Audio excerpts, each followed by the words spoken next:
हंगामा न्यूज़ में आपका स्वागत है। आज हम चर्चा करेंगे महागठबंधन के खेल को किसने बिगाड़ा। ये समीक्षा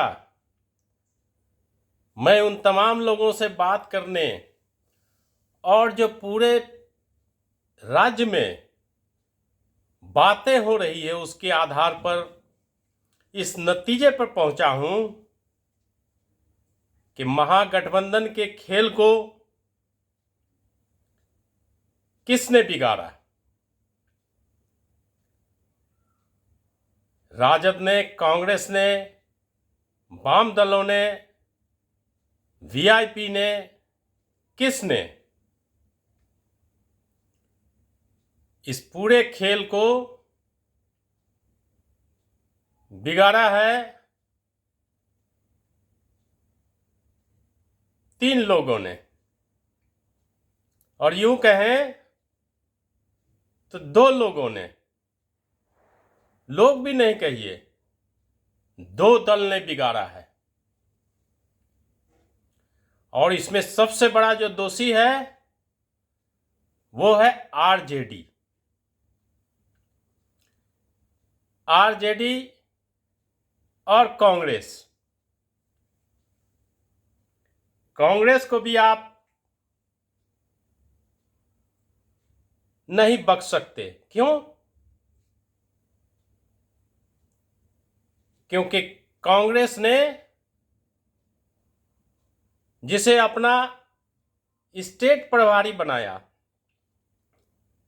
अल्लाह बड़ू, ये अल्लाह बड़ू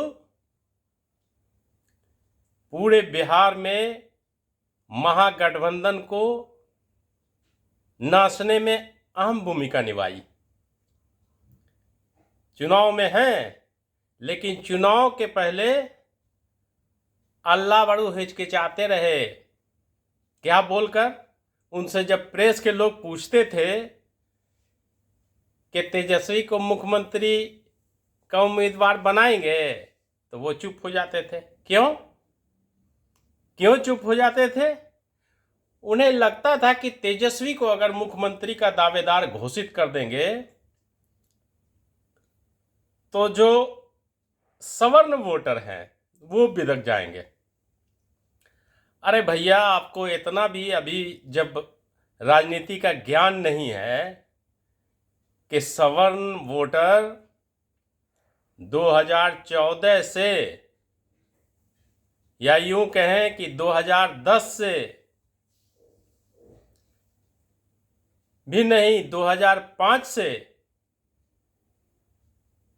वो आरजेडी के खिलाफ है, कांग्रेस के खिलाफ है। क्यों? कि आप 2000 के पहले से राजद के साथ हो गए, और जब राजद के साथ हो गए तो वो आपके साथ कैसे आएंगे? ट्रेंड देखना चाहिए। आप समझ रहे हैं कि आपका खोया हुआ जो जनाधार है वो आपके साथ आ जाएगा। कांग्रेस में जो सवर्ण नेता हैं वो हमेशा पढ़ाते रहते हैं, जो केंद्रीय नेतृत्व है उनको, कि अगर राजद से हट गए तो सवर्ण आपके साथ आ जाएंगे। कभी नहीं आएंगे। और अगर सवर्ण आ भी गए तो 100% नहीं आएंगे, और अगर 100% भी आ गए तो आप सत्ता में आ जाइएगा? नहीं आइएगा। क्योंकि बिहार में सवर्णों की इतनी ताकत नहीं है कि वो अपने बूते बिहार में किसी पार्टी को खड़ा कर सके। हाँ, पिछलग्गू बनकर राज जरूर कर सकते हैं। ये समझ होनी चाहिए अल्लाह बड़ू को। अल्लाह बड़ू इसलिए घोषित नहीं किए, घोषित नहीं करे तो किचकिच किचकिच होता रहा। अब राजद को लगने लगा कि जब सीएम उम्मीदवार घोषित नहीं हुए हैं तो जब तक हम ज़्यादा सीटों पर नहीं चुनाव लड़ेंगे, ज़्यादा सीटें नहीं जीतेंगे तो ये लोग मेरे साथ उस समय परेशानी पैदा कर सकता है। इसलिए राजद ने जितनी सीटें मांग रहे थे कांग्रेस, उतनी नहीं दी। मुकेश सहनी जितनी मांग रहे थे उतना नहीं दे रहे थे। क्योंकि आप देखिए, पिछले चुनाव में राजद ने तो कांग्रेस को 70 सीट दी थी, जीते कितना? स्ट्राइक रेट आपका कितना था? 19 पर। तो इसलिए इस बार कांग्रेस को जब ये समझाया, हिंदी में समझाने की कोशिश की गई, तो उनके नेता बोले कि नहीं, ये गलत है और सीट लेनी चाहिए। और इसी और के चक्कर में ये मामला फंसता चला गया। राजद की गलती यह है कि वो प्रदेश अध्यक्ष के, कांग्रेस के जो प्रदेश अध्यक्ष हैं राजेश राम, उनके खिलाफ उम्मीदवार खड़ा कर दिया। भाई कुछ तो लोक लिहाज रखिए। लोक लिहाज नहीं रखिएगा तो गठबंधन धर्म कैसे चलेगा? जहां से मुकेश सहनी वहां गौरव बैराम से लड़ना था उनको, वहां आरजेडी ने अपना उम्मीदवार सिंबल बांट दिया। तो ये अनुशासनहीनता का परिचय है और इसे ये कहा जाएगा कि राजद भी सत्ता और जनाधार के नशे में चूर है। अब राजद इसलिए है कि उसे लगता है कि यादव व मुसलमान उनके साथ है। लेकिन आप ऐसा सोचिए कि अगर आप मुसलमान सिर्फ राजद को छोड़ दे तो क्या होगा? आपका 14% में सरकार बना लीजिएगा। और अगर 50% भी अगर मुसलमान इधर उधर हो गया तो क्या होगा? तो इसलिए जो स्थिति बनी है पूरे प्रदेश के अंदर, महागठबंधन का खेल अल्लाह बड़ू ने बिगाड़ा।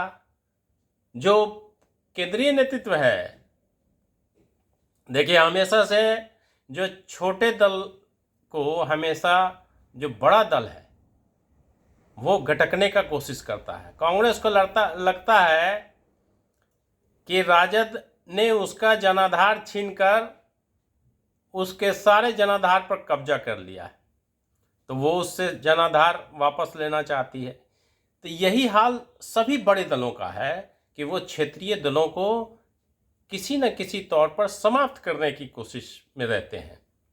जिस प्रकार बीजेपी अपने साथी दलों को, छोटे जो क्षेत्रीय दल को, आप देखिए वहाँ महाराष्ट्र का लें और भी जगह पर जो राजनीति हुई, यूपी में जो छोटे छोटे दल थे उसको बीजेपी गटक गई। बिहार में क्या हुआ? जदयू को समाप्त करने का पिछले चुनाव में, 2020 के चुनाव में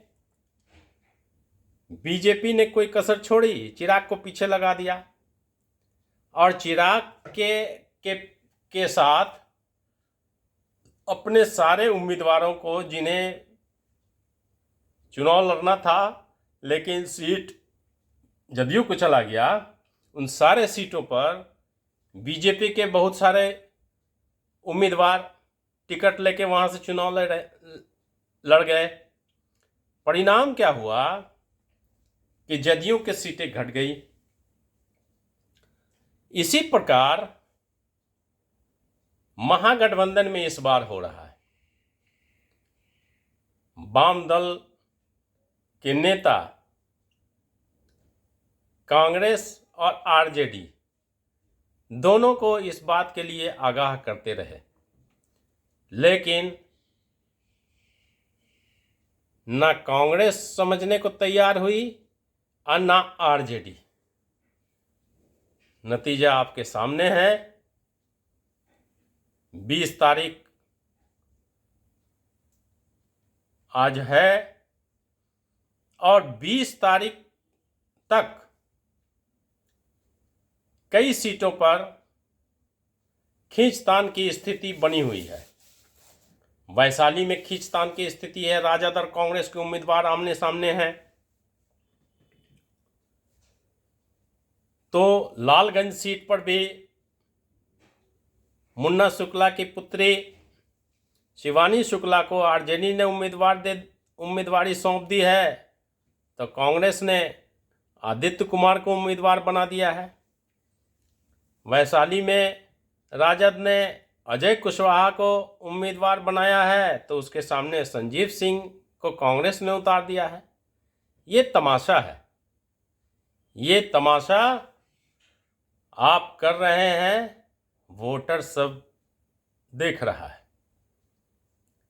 आपकी करतूतों को देख रहा है, और इसका खामियाजा इन तमाम दलों को, जो नहीं चाहते हैं कि बिहार में एनडीए की शासन जारी रहे, वैसे मतदाता को निराशा हुई है। नेता नहीं समझ रहे हैं तो वो उनकी भूल है। मतदाता अगर निष्क्रिय हो गए तो आप सत्ता में वापसी नहीं कर पाएंगे और मलाई भी नहीं खा पाएंगे। लोगों तक ये बात जा रही है कि टिकटों का आप किस तरीके से बंटवारा कर रहे हैं। मधुबन के मदन शाह चीख चीख कर इस बात को कहते रहे कि राजद ने उन्हें इस बार इसलिए टिकट नहीं दिया कि उनसे पैसे की मांग की गई थी, नहीं दिया तो दूसरे को दे दिया। पिछले बार मदन शाह 2000 वोट से हारे थे, लगभग 70,000 वोट आया था। फिर इस बार जो है वहाँ से किसी कुशवाहा को टिकट, संतोष कुशवाहा को टिकट दे दी गई, राजद ने दे दिया।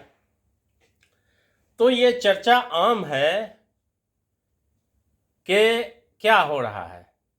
बहुत सारे कांग्रेसियों ने इस्तीफा दे दिया, ये कहते हुए कि अल्लाह बड़ू और अन्य लोगों ने मिलकर टिकटें बेच दी, पैसा लेके फैसला किया।